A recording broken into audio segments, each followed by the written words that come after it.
Good morning friends, welcome to my live. आप सभी लोगों का स्वागत है। तो आज है वट सावित्री पूजा, तो इसके लिए मैंने नहा धोवा लिया और सुबह से तो नहीं कहूँगी क्योंकि पूजा इस बार सुबह से नहीं है। इस बार 11 बजे से वट सावित्री पूजा है। तो आज है, उसके लिए मैंने लाल रंग की साड़ी जो है पहन ली। लाल पीले पर्व त्यौहार में अच्छे लगते हैं और ये चुन्नी जो है मेरे शादी समय की ही है, तो उसको ले लिया था। और पैर में लाल रंग लगाना बहुत ज़रूरी होता है। अब 16 श्रृंगार कर जितने अच्छे से तैयार होके जा सकते हैं। और घर की कुछ दूरी पे ही यहाँ पे वट वृक्ष का हमारा पेड़ है। ये पर्व जो है सिर्फ मेरे घर में मैं ही करती हूँ और वो नहीं करती हूँ। तो यहाँ पे पहुँच गई और वट वृक्ष के पेड़ के पास भगवान शंकर की भी मूर्ति है। और यहाँ पे वट वृक्ष के पत्तों को रखकर उस पर सिंदूर लगाकर प्रसाद चढ़ाकर श्रृंगार के सारे सामान रखकर पूजा की जाती है।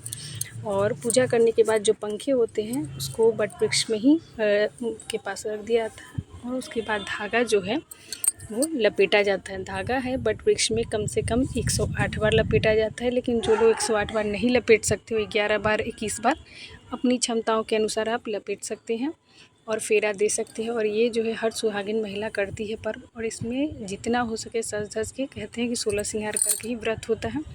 और वट सावित्री पूजा पति की लंबी आयु के लिए होती है और हर सुहागिन महिलाओं को करनी भी चाहिए। तो यहाँ पे हम लोग जो है ऐसे तो सुबह ही जाकर हम लोग फेरा दे देते हैं, लेकिन इस बार सुबह से ये व्रत नहीं था, 11 बजे से ही शुरू हुआ। तो यहाँ पे हम लोग 11 बजे पहुँच गए थे और वट वृक्ष के पत्तों पर पूजा करके उसके बाद पंखे की पूजा होती है। पंखा जो होता है वो पति को चलने के लिए होता है कि आप पहले पंखे से पूजा होती है, उसके बाद पति को झला जाता है, फिर उनकी पूजा की जाती है, उनसे आशीर्वाद और प्रसाद लिया जाता है। और पति का कोई भी है कपड़ा जो भी है आप चढ़ाना चाहे तो वहाँ पे चढ़ाया जाता है। फिर सारे श्रृंगार के सामान आप उस पर चढ़ा सकते हैं। और मौसम में जो भी फल उपलब्ध है आप सब कुछ चढ़ाइए अपनी अनुसार, जो भी आपको संभव हो। ऐसा ये नहीं कि आप यही चढ़ाइए, जो भी आपकी क्षमता के अनुसार है। बहुत ही सरल विधि से यह पूजा होती है और चढ़ाइए। और पत्तों पे ही पूजा होती है। जिस वट वृक्ष पे हम पूजा करते हैं उसके पत्ते तोड़कर पूजा नहीं होती है। यहाँ पे बिकती है पत्ता, वहीं से आप लेके कर सकते हैं। इस पेड़ से आप पत्ते तोड़कर उस पर पूजा आप नहीं कर सकते। और सारे श्रृंगार के सामान चढ़ाने के बाद फिर हम लोग पूजा किए, पंखे की पूजा की, फिर हम लोग सभी लोग फेरा दिए। और आज जो है काफ़ी ज़्यादा भीड़ है। ये एक साइड से ही मैं दिखा रही हूँ, नहीं तो दूसरे छोर में बहुत ज़्यादा है, मुश्किल होती है दिखाना। नहीं तो मैं आपको क्लियर दिखा देती, सारा पूजा होती है। और आज हमारा पतिदेव जो है हमारे के सुबह से ही ड्यूटी लगी थी, वो रहते थोड़ा आसान हो जाता है, मतलब के साथ जाती हूँ तो। और यहाँ पे एक गोला ले लिया क्योंकि ये जो हमारे घर के कुछ दूरी पे वट वृक्ष का जो पेड़ है वो काफ़ी ज़्यादा मोटा है, तो इसमें फेड़े लगाने में काफ़ी समय भी लगता है। तो इसके लिए मैंने बड़े गोले ले लिए थे। और पंखा आप अपने अनुसार रंगीन हो सादा जैसे आपको अच्छे लगे उस तरीके से आप पंखे लीजिए। मतलब ये पूजा ऐसा नहीं, बहुत सरल विधि से बहुत सुंदर तरीके से पूजा होती है। महिलाएं इतनी सुंदर तरीके से सभी तैयार होकर दुल्हन की तरह आती है और मांग में जो है जोड़ा सिंदूर लगाती है हर सुहागिन महिला। इस व्रत को करने का कोई उम्र नहीं है, क्योंकि आप शादी जब से आपको हुई है शादीशुदा तब से लेकर अब जिस उम्र तक है हर सुहागिन महिला आप कर सकते हैं। और यहाँ पे सती और सत्यवान की कहानी जो है वो गुरु माँ सुनाते रहती है। तो आप सारा पूजा करके भी यहाँ सुन सकते हैं बैठकर आराम से। और नहीं तो वो जितनी देर फेरा होते उतनी देर ये कथा को सुनाते रहते। तो यहाँ पे फेरा लगाने के बाद सभी लोग बैठकर उनसे कथा सुन रहे थे। और ये जो हमारे घर के बगल में जो मंदिर है सिर्फ वट वृक्ष का पेड़ ही नहीं है, काफ़ी देवी देवता भी यहाँ हैं। तो दुर्गा माता, शंकर भगवान, शिवलिंग सभी कुछ है यहाँ पे। तो हम लोगों ने यहाँ फेरा देने के बाद बगल में जो है शिवलिंग है उनकी वहाँ पे पूजा की, भगवान शंकर की पूजा की। और यहाँ पे जितनी भी महिलाएं हैं पूजा होने के बाद आपको जान पहचान हो ना हो, हर महिला एक दूसरे को ज़रूर सिंदूर लगाती है, उनको प्रसाद देती है। और प्रसाद जो है वो हाथों से नहीं दिया जाता, वो पंखे पे रख के ही प्रसाद दिया जाता है। मतलब जितनी महिलाएं हैं आपको आंचल में प्रसाद देगी पंखे पर रख कर ही। और उसके बाद हर कोई आपसे जान पहचान हो ना हो सभी लोग एक दूसरे को सिंदूर लगाते हैं। अगर उम्र में बड़े हो तो एक दूसरे का आशीर्वाद लेते हैं। और पति के जो भी रुमाल से लेकर कपड़े जो भी है सब कुछ चढ़ाया जाता है, अपनी क्षमता के अनुसार चढ़ा सकते हैं। और उसके बाद पैर धोए जाते हैं, पंखे को झला जाता है, उनकी पूजा की जाता है, पति की लंबी उम्र के लिए उनसे आशीर्वाद ली जाती है। तो बहुत सुंदर ये व्रत है, मुझे तो ये काफ़ी ज़्यादा पसंद होता है। इसमें महिलाएं काफ़ी तैयार होकर आती है, बहुत सुंदर लगती है। तो हम लोगों ने यहाँ पे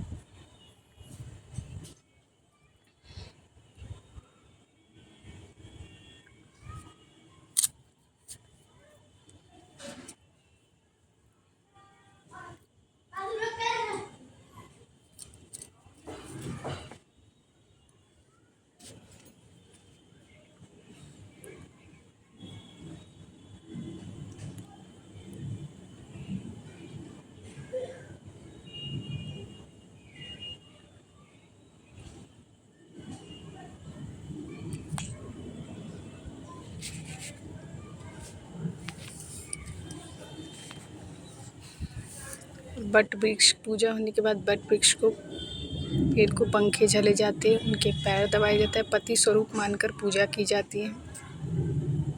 और आज के दिन जिस भी बट वृक्ष की पूजा होती है, इस पर एक भी पत्ते जो है वो तोड़े नहीं जाते हैं। और पूजा होने के समय बहुत लोग, लेकिन हमारे यहाँ पूजा होने के बाद एक एक जो पत्ता होता है चढ़ाया हुआ, उसको लेकर अपने सर में ज़रूर लगाया जाता है। और वो जो है पूरे दिन आपको लगाना पड़ता है। जो भी महिलाएं इस व्रत को करती हैं और नहीं भी करती हैं वो भी लगा सकती हैं, सभी लोग। तो हम लोग पूजा होने के बाद लगाते, बहुत लोग फेरा देते समय ही बट वृक्ष के जो पत्ते हैं उनको सर में लगाते हैं। ये जो व्रत है बहुत ही सरल विधि तरीके से होता है, बहुत सुंदर व्रत है।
उसके बाद महिलाएं जो है एक दूसरे के मांग में सिंदूर लगाती हैं पूजा होने के बाद, और उनको फिर प्रसाद दिया जाता है।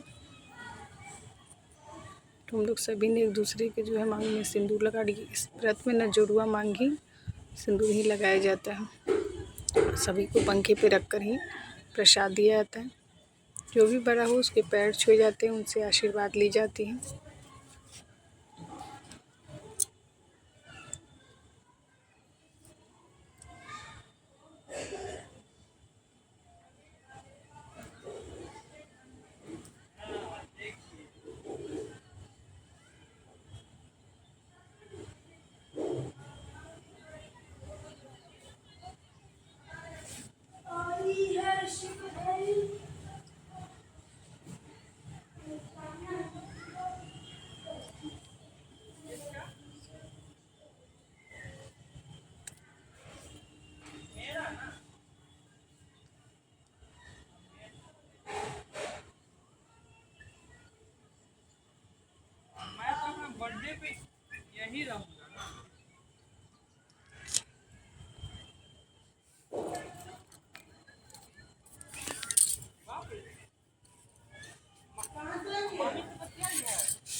फिर यहाँ पे धागा लपेटना, फिर शिवलिंग है यहाँ मंदिर में हमारे, तो वहाँ पे शिवलिंग की सभी ने पूजा की, भगवान भोलेनाथ से आशीर्वाद लिया।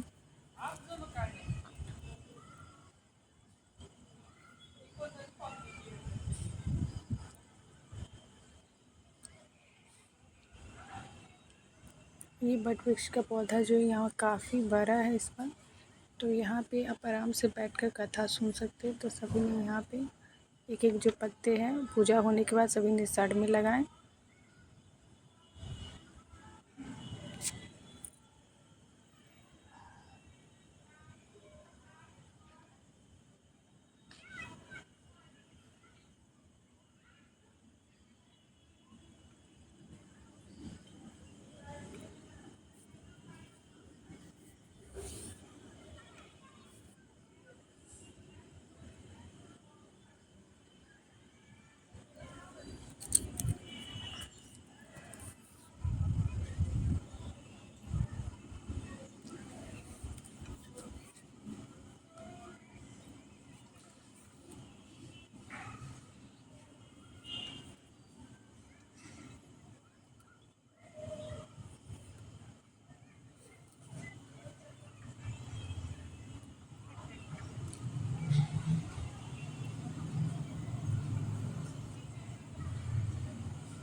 और बारी बारी से ना पूरी लपेटने के बाद फिर जो है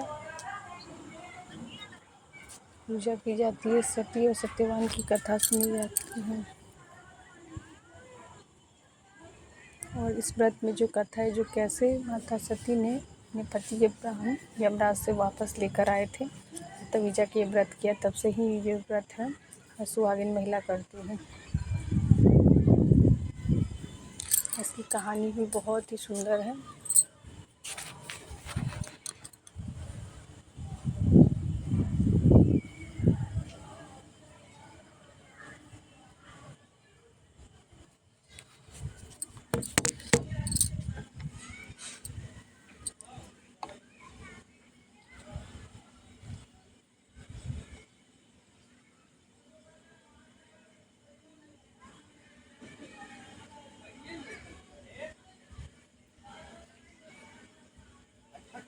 फिर यहाँ पे शिवलिंग है, धागा लपेटे पूजा करने के बाद शिवलिंग की हमने पूजा की, उसमें बेलपत्र फूल सभी को चढ़ाए और साथ में यहाँ पर जितने फल मिले सब चढ़ाकर भगवान शंकर की शिवलिंग की पूजा की, उनसे आशीर्वाद लिए। और ये मंदिर में ना बहुत सारे देवी देवता में शिवलिंग है, शंकर सभी अलग अलग मूर्तियाँ हैं, तो आप धागा लपेटने के बाद ही आप इधर पूजा कर सकते हैं।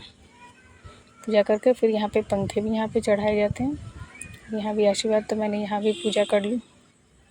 थोड़ा यहाँ पे सुबह में भीड़ होते होते थोड़ा कम हो गया, क्योंकि कुछ लोग फेरा लगाने चले गए, कुछ लोग इधर पूजा कर रहे हैं।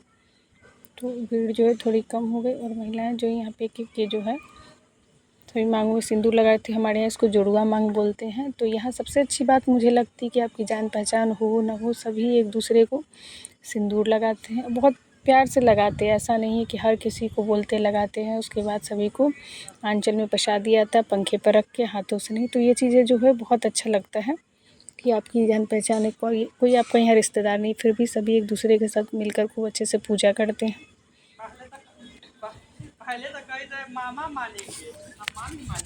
तो मुझे ये चीज़ इस त्यौहार में बहुत अच्छा लगा। उसके बाद ये है बहुत बड़ा वट वृक्ष जो है, जो बाकी लोग जो धागा नहीं लपेट रहे थे वो सभी पूजा नहीं, उनका जिनका पीछे हुआ वो लोग धागा लपेट रहे थे। तो हमने भी एक पत्ता जो है सर में लगा लिया और सभी एक दूसरे को, फिर मेरी बारी है तो मैंने भी सभी को वापस से सिंदूर लगाया और सभी के एक दूसरे को प्रसाद दिए।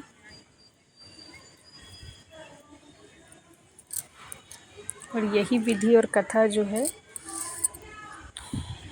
वट सावित्री पूजा की है। बस है कि हर जगह थोड़ा अलग अलग तरीके से इस व्रत को किया जाता है।